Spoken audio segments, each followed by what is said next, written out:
ਸਤਿ ਸ਼੍ਰੀ ਅਕਾਲ। ਤੁਸੀਂ ਜੁੜੇ ਹੋਏ ਹੋ ਪੰਜਾਬੀ ਰੇਡੀਓ USA ਦੇ ਨਾਲ ਤੇ ਮੈਂ ਹਾਂ ਪ੍ਰਵੀਨ ਸ਼ਰਮਾ ਲੈ ਕੇ ਹਾਜ਼ਰ ਹਾਂ ਪ੍ਰੋਗਰਾਮ ਖਬਰ ਤੇ ਨਜ਼ਰ। ਅੱਜ ਦਾ ਇਹ ਖਬਰ ਤੇ ਨਜ਼ਰ ਪ੍ਰੋਗਰਾਮ ਸਾਲ 2025 ਦੀ 15 ਦਸੰਬਰ ਦਾ ਪ੍ਰੋਗਰਾਮ ਹੈ ਤੇ ਦਿਨ ਅੱਜ ਸੋਮਵਾਰ ਹੈ। ਖਬਰਾਂ ਦੇ ਉੱਤੇ ਚਰਚਾ ਕਰਨ ਦੇ ਲਈ ਆਪਣੇ ਨਾਲ ਜੁੜ ਚੁੱਕੇ ਨੇ ਪ੍ਰੋਗਰਾਮ ਖਬਰ ਤੇ ਨਜ਼ਰ ਦੇ ਵਿੱਚ ਸੀਨੀਅਰ ਪੱਤਰਕਾਰ, ਲੇਖਕ ਅਤੇ ਪੰਜਾਬ ਦੇ ਵਿੱਚ ਸਰਗਰਮ ਸਮਾਜਿਕ ਕਾਰਕੁਨ ਦੀਪਕ ਸ਼ਰਮਾ ਚਨਾਰਥਲ ਜੀ। ਸ਼ਰਮਾ ਜੀ, ਸਤਿ ਸ਼੍ਰੀ ਅਕਾਲ, ਸਵਾਗਤ ਹੈ ਜੀ। ਸਤਿ ਸ਼੍ਰੀ ਅਕਾਲ ਪ੍ਰਵੀਨ ਜੀ, ਸਾਰੇ ਦਰਸ਼ਕਾਂ ਨੂੰ, ਸਰੋਤਿਆਂ ਨੂੰ ਪਿਆਰ ਭਰੀ ਸਤਿ ਸ਼੍ਰੀ ਅਕਾਲ। ਸਤਿ ਸ਼੍ਰੀ ਅਕਾਲ ਜੀ। ਪ੍ਰੋਗਰਾਮ ਦੇ ਵਿੱਚ ਅੱਗੇ ਵਧਣ ਤੋਂ ਪਹਿਲਾਂ ਧੰਨਵਾਦ ਕਰਦੇ ਚਲੀਏ ਸਪਾਂਸਰਸ ਦਾ, ਜਿਹੜੇ ਜ਼ਰੀਆ ਬਣਦੇ ਨੇ ਇਹਨਾਂ ਪ੍ਰੋਗਰਾਮਾਂ ਨੂੰ ਤੁਹਾਡੇ ਤੱਕ ਪਹੁੰਚਾਉਣ ਦੇ ਲਈ। ਖਾਲਸਾ ਇੰਸ਼ੋਰੈਂਸ ਏਜੰਸੀ ਵਾਲੇ, ਜਿਨ੍ਹਾਂ ਤੋਂ ਤੁਸੀਂ ਹਰ ਤਰੀਕੇ ਦੀ ਇੰਸ਼ੋਰੈਂਸ ਲੈ ਸਕਦੇ ਹੋ। ਇੰਸ਼ੋਰੈਂਸ ਬਾਰੇ ਪਤਾ ਕਰਨ ਦੇ ਲਈ ਇਹਨਾਂ ਦਾ ਨੰਬਰ ਹੈ 408-272-2500। ਇਹ 1992 ਤੋਂ ਲਗਾਤਾਰ ਇੰਸ਼ੋਰੈਂਸ ਬਿਜ਼ਨਸ ਦੇ ਵਿੱਚ ਸ਼ਾਨਦਾਰ ਸੇਵਾਵਾਂ ਦੇ ਰਹੇ ਨੇ ਤੇ ਅਮਰੀਕਾ ਭਰ ਦੇ ਵਿੱਚ ਇੰਸ਼ੋਰੈਂਸ ਕਰਦੇ ਨੇ। ਓਬਾਮਾ ਕੇਅਰ, ਮੈਡੀਕੇਅਰ ਜਾਂ ਫਿਰ ਕਵਰਡ ਕੈਲੀਫੋਰਨੀਆ ਬਾਬਤ ਪਾਲਿਸੀ ਕਰਵਾਉਣ ਦੇ ਲਈ, ਸਲਾਹ ਲੈਣ ਦੇ ਲਈ ਅੱਜ ਹੀ ਕਾਲ ਕਰੋ 408-272-2500 ਤੇ ਟਰਕੀਆਨਾ ਇਮੀਗ੍ਰੇਸ਼ਨ ਲਾ ਫਰਮ ਵਾਲੇ। ਜੇ ਟਰਕੀਆਨਾ ਟੋਨੀ ਟਰਕੀਆਨਾ ਦੇ ਨਾਲ ਤੁਸੀਂ US ਇਮੀਗ੍ਰੇਸ਼ਨ ਬਾਬਤ ਕੋਈ ਵੀ ਸਲਾਹ ਕਰਨੀ ਹੈ, ਕੋਈ ਵੀ ਸਵਾਲ ਪੁੱਛਣਾ, ਤੇ ਇਹਨਾਂ ਦਾ ਨੰਬਰ ਹੈ 415-909-0503। Gurdeep Singh Birti Clovis, Mandeep Singh, Sandeep Kaur San Jose, Onkar Singh Fresno, Gurnam Singh Antelope, Jarnail Singh Seattle, Mandeep Dhillon Yuba City ਤੇ ਲਾਲੀ ਸਿੰਘ ਗਰੇਵਾਲ ਫਰੀਮੌਂਟ ਤੋਂ। ਇਹਨਾਂ ਸਾਰੇ ਹੀ ਸਪਾਂਸਰਸ ਦਾ ਬਹੁਤ ਬਹੁਤ ਧੰਨਵਾਦ। ਤੇ ਜੇਕਰ ਤੁਸੀਂ ਵੀ ਪੰਜਾਬੀ ਰੇਡੀਓ USA ਦੇ ਇਹਨਾਂ ਪ੍ਰੋਗਰਾਮਾਂ ਨੂੰ ਸਪਾਂਸਰ ਕਰਨਾ ਚਾਹੁੰਦੇ ਹੋ ਤਾਂ ਸਟੂਡੀਓ ਦਾ ਨੰਬਰ ਹੈ 408-272-5200। ਖਬਰਾਂ ਦੀ ਗੱਲ ਕਰੀਏ ਪੰਜਾਬ ਦੇ ਖੇਡ ਮੈਦਾਨਾਂ ਤੋਂ। ਪੰਜਾਬ ਦੇ ਖੇਡ ਮੈਦਾਨ ਕਿਸੇ ਵੀ ਸਮੇਂ ਸ਼ਰਮਾ ਜੀ ਦੁਨੀਆ ਭਰ ਦੇ ਵਿੱਚ ਕੌਮਾਂਤਰੀ ਪੱਧਰ ਤੇ ਪ੍ਰਸਿੱਧ ਸਨ ਕਿ ਇਹ ਖੇਡ ਮੈਦਾਨ ਹੀਰੇ ਪੈਦਾ ਕਰਦੇ ਨੇ। ਪਰ ਅੱਜ ਦੌਰ ਬਦਲ ਗਿਆ ਹੈ। ਅੱਜ ਦੌਰ ਚਿੰਤਾ ਵਾਲਾ ਹੈ। ਅੱਜ ਦੌਰ ਫਿਕਰ ਕਰਨ ਵਾਲਾ ਹੈ। ਪੰਜਾਬ ਦੇ ਖੇਡ ਮੈਦਾਨ ਹੀ ਕਤਲਗਾਹ ਬਣ ਗਏ ਨੇ ਜੀ। ਪ੍ਰਵੀਨ ਜੀ, ਕੱਲ ਦੀ ਘਟਨਾ ਨੇ ਇੱਕ ਵਾਰ ਫਿਰ ਪਿਛਾਂ ਝਾਤ ਮਾਰਨ ਲਈ ਮਜਬੂਰ ਕੀਤਾ ਜੀ ਜੀ।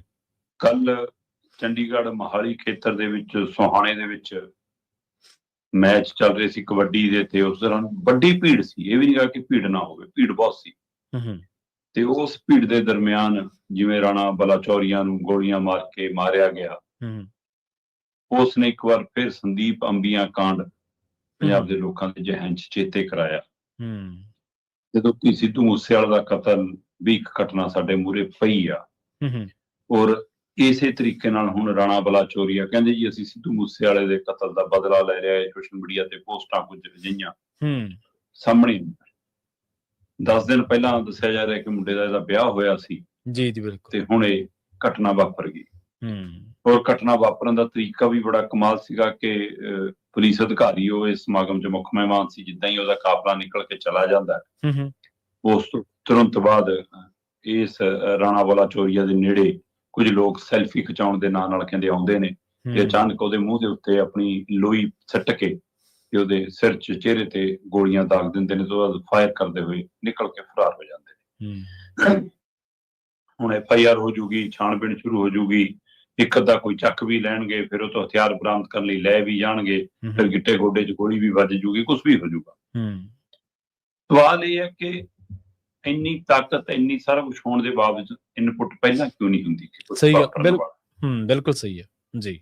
ਦੂਸਰਾ, ਇਸ ਘਟਨਾ ਤੋਂ ਬਾਅਦ ਜਾਂ ਇਸ ਘਟਨਾਵਾਂ ਦੇ ਬਰਾਬਰ ਜੇ ਤੁਸੀਂ ਦੇਖੋ ਤਾਂ 3-4 ਆਪਾਂ ਜਿਹੜੀਆਂ ਘਟਨਾ ਜ਼ਿਕਰ ਕੀਤਾ, ਉਹ ਤਾਂ ਨਾਮੀ ਗ੍ਰਾਮੀ ਚਰਚਿਤ ਚਿਹਰੇ ਨੇ, ਚਾਹੇ ਸੰਦੀਪ ਅੰਬੀਆਂ, ਚਾਹੇ ਮੂਸੇਵਾਲਾ, ਤੇ ਚਾਹੇ ਹੁਣ ਰਾਣਾ ਬਲਾਚੌਰੀਆ। ਉਹ ਤੋਂ ਬਿਨਾਂ ਅੱਜ ਹੀ RSS ਦਾ ਕਾਰਕੁਨ ਮੁੰਡੇ ਨੂੰ ਗੋਲੀ ਮਾਰਤੀ ਜੀ, ਆਹ ਦੁਕਾਨਦਾਰ ਨੂੰ ਗੋਲੀ ਮਾਰਤੀ ਜੀ, ਆਹ ਬਾਜ਼ਾਰ ਦੇ ਵਿੱਚ ਜੀ ਫਰੋਤੀ ਲਈ ਆਏ ਸੀ ਜੀ, ਫਰੋਤੀ ਦੇਣ ਨੂੰ ਘਰ ਕਰਤਾ ਤਾਂ ਗੋਲੀ ਮਾਰਤੀ ਜੀ, ਆਹ ਚੈਨ ਖੋਹਦੇ ਸੀ ਜੀ, ਆਪਸ ਵਿੱਚ ਲੜ ਪਏ ਜੀ, ਹੈ ਨਾ। ਮਤਲਬ ਗੈਂਗਸਟਰਵਾਦ ਇੰਜ ਹੋ ਗਿਆ ਪੰਜਾਬ ਦੇ ਵਿੱਚ ਕਿ ਜਿਵੇਂ ਸਬਜ਼ੀ ਭਾਜੀ ਖਰੀਦਣ ਜਾਂਦੇ ਹੋਈਏ ਤੁਸੀਂ। ਇਸ ਤਰੀਕਾਕਾਰ ਦੇ ਬਾਵਜੂਦ ਉਹਨਾਂ ਵੱਲੋਂ ਕੋਈ ਵੀ ਘਟਨਾ ਤੋਂ ਬਾਅਦ ਸੋਸ਼ਲ ਮੀਡੀਆ ਤੇ ਜੇ ਕਿਸੇ ਵੱਲੋਂ ਪੋਸਟ ਪਾਈ ਜਾਂਦੀ ਆ ਤਾਂ ਕੋਈ ਉਹਦੀ ਫੋਰੈਂਸਿਕ ਜਾਂਚ ਨਹੀਂ ਹੁੰਦੀ, ਕੋਈ ਉਹਦੀ ਮਤਲਬ ਜਿਹੜੀ ਸਾਡੀ ਤਕਨੀਕ ਆ ਉਹਦੇ ਰਾਹੀਂ ਕੋਈ ਇਨਕੁਆਇਰੀ ਨਹੀਂ ਹੁੰਦੀ ਕਿ ਕਿਹਨੇ ਪਾਈ, ਸਹੀ ਪਾਈ, ਝੂਠੀ ਪਾਈ, ਉਹਨੂੰ ਮਾਨਤਾ ਮਿਲ ਜਾਂਦੀ ਹੈ ਜਦ। ਸਹੀ। ਔਰ ਮਾਨਤਾ ਦੇਣ ਵਾਲੀ ਧਿਰ ਉਹ ਹੈ ਜਿਹੜੀ ਆਪਣੀ ਆਡੀਓ ਆਉਣ ਤੇ ਕਹਿੰਦੀ ਹੈ ਨਹੀਂ ਜੀ ਇਹ ਤਾਂ AI ਰਾਹੀਂ ਆ। ਜਦੋਂ ਪਟਿਆਲਾ ਪੁਲਿਸ ਦੀ ਆਡੀਓ ਦਾ ਹਵਾਲਾ ਆਉਂਦਾ ਫਿਰ ਕਹਿੰਦੇ AI ਨਾਲ ਜਨਰੇਟ ਆ। ਜਦੋਂ ਇਹ ਆਉਂਦੀਆਂ ਨੇ ਫਿਰ ਨਹੀਂ ਕਦੇ ਕਹਿੰਦੇ ਕਿ AI ਨਾਲ, ਫਿਰ ਇਹ ਸਹੀ ਆ। ਸਹੀ ਗੱਲ, ਬਿਲਕੁਲ। ਤੋਂ ਇਹ ਸਾਰੇ ਸਵਾਲ ਜਿੱਥੇ ਖੜੇ ਨੇ ਉੱਥੇ ਗ੍ਰਹਿ ਮੰਤਰੀ ਸਾਹਿਬ ਮੂਹਰੇ ਵੀ ਸਵਾਲ ਖੜੇ ਨੇ ਕਿ ਤੁਸੀਂ ਕੀ ਕਰਦੇ, ਤੁਹਾਡੀ ਜ਼ਿੰਮੇਵਾਰੀ ਕੀ ਆ। ਸੋ ਇਸ ਘਟਨਾ ਨੇ ਇੱਕ ਸਹਿਮ ਪੈਦਾ ਕੀਤਾ ਔਰ ਇਹ ਲਗਾਤਾਰ ਪੰਜਾਬ ਦੇ ਵਿੱਚ ਇੱਕ ਵੱਡੀ ਚਰਚਾ ਦਾ ਵਿਸ਼ਾ ਕਿ ਖੇਡ ਮੈਦਾਨਾਂ ਤੱਕ ਚਿੱਟਾ ਆ ਗਿਆ, ਖੇਡ ਮੈਦਾਨਾਂ ਤੱਕ ਹਥਿਆਰ ਗਏ। ਖੇਡ ਮੈਦਾਨਾਂ ਦੇ ਵਿੱਚ ਖੇਡਣ ਵਾਲੇ ਖਿਡਾਰੀ ਉਸ ਸਮੇਂ ਖਿਡਾਰੀ ਨੇ ਤੇ ਬਾਅਦ ਚੋਂ ਕਿਸੇ ਨਾ ਕਿਸੇ ਗੈਂਗ ਦਾ ਹਿੱਸਾ ਨੇ ਜੀ, ਗਰੁੱਪ ਦਾ ਹਿੱਸਾ ਨੇ ਜੀ, ਸਹੀ ਜਾਂ ਸ਼ਿਕਾਰ ਨੇ ਜੀ, ਪੀੜਤ ਨੇ। ਸੋ ਇਹ ਸਾਰਾ ਕੁਝ ਜਦੋਂ ਹੋ ਜਵੇ ਫਿਰ ਮੈਦਾਨ 'ਚ ਕੌਣ ਆਊਗਾ ਜੀ? ਸਹੀ ਗੱਲ। ਫਿਰ ਅਸੀਂ ਖੇਡ ਮੈਦਾਨ ਵੀ ਮਤਲਬ ਕਿ ਹੁਣ ਸੁਨਸਾਨ, ਪਲਾਂ ਵਿੱਚੋਂ ਸੁਨਸਾਨ ਹੋ ਗਿਆ ਉਹ ਮੈਦਾਨ ਜਿਹੜਾ ਭਰਿਆ ਵਾ ਸੀ। ਤੇ ਇਹਦਾ ਮਤਲਬ ਆਉਂਦੇ ਸਮੇਂ ਦੇ ਵਿੱਚ ਫਿਰ ਪਰਤਨ ਸ਼ੁਰੂ ਹੋ ਜਾਏਗੀ। ਤੋ ਇਸ ਲਈ ਇਹ ਫਿਕਰਮੰਦੀ ਵਾਲੀ ਘਟਨਾ ਔਰ ਇਹ ਸਰਕਾਰ ਦਾ, ਸਿਸਟਮ ਦਾ ਇੱਕ ਜਨਾਜ਼ਾ ਵੀ ਹੈ ਜੀ, ਉਹਨਾਂ ਦੀ ਨਾਕਾਮੀ ਦਾ ਇੱਕ ਪ੍ਰਤੀਕ ਵੀ ਹੈ।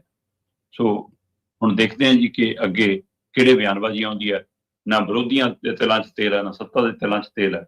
ਘਟਨਾ ਵਾਪਰ ਇਹ ਤੋਂ ਬਾਅਦ ਹੁਣ ਲੀਕ ਪਿੱਟਣ ਦੀ ਕਾਰਵਾਈ ਚੱਲਦੀ ਰਹੂਗੀ ਕੁਝ ਦਿਨ, ਜਦੋਂ ਤੱਕ ਕੋਈ ਅਗਲੀ ਘਟਨਾ ਸਾਹਮਣੇ ਨਹੀਂ ਆ ਜਾਂਦੀ। ਬਿਲਕੁਲ ਜੀ। ਤੇ ਨਾਲੇ ਸ਼ਰਮਾ ਜੀ ਇੱਥੇ ਵੀ ਸਾਫ਼ ਹੁੰਦਾ ਨਾ ਵੀ ਜਿਹੜੇ ਗੈਰ ਕਾਨੂੰਨੀ ਅਨਸਰ ਨੇ, ਜਿਹੜੇ ਗੈਰ ਸਮਾਜਿਕ ਅਨਸਰ ਨੇ, ਜਿਨ੍ਹਾਂ ਨੇ ਇਹ ਕ੍ਰਾਈਮ ਦੀਆਂ ਘਟਨਾਵਾਂ ਨੂੰ ਅੰਜਾਮ ਦੇਣਾ, ਉਹ ਪਹਿਲਾਂ ਤਾਂ ਇਹ ਤਕਾਉਂਦੇ ਸੀ ਵੀ ਕਿਤੇ ਭੀੜ ਨਾ ਹੋਵੇ।